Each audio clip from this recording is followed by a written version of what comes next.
Hi boys and girls, today I'm going to show you how to use the NCES website to create a bar graph. So to start in the Kids Zone, we're going to select the Create a Graph and then select Bar Graph.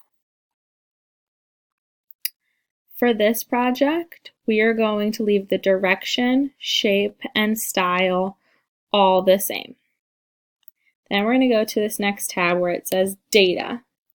This is where we're going to put in our data. So for ours, we're making a playground graph.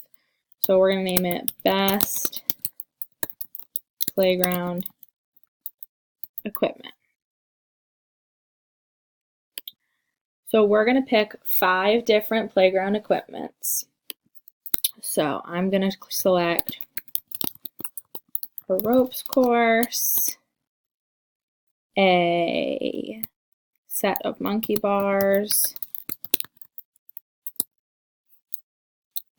a tube slide, swings, and soccer field.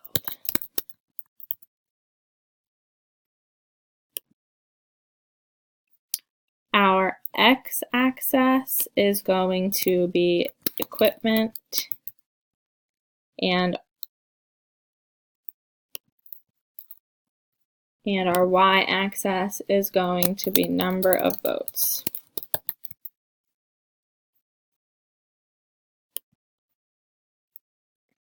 Now we're going to go to our labels section and we're going to use all of that. That's all going to stay the same.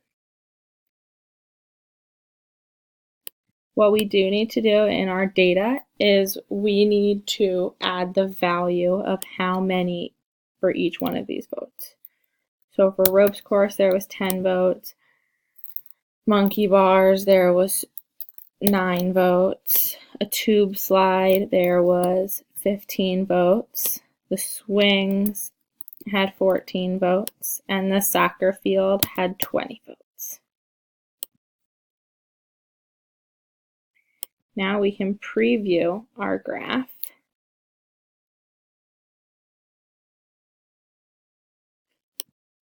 and print and save it.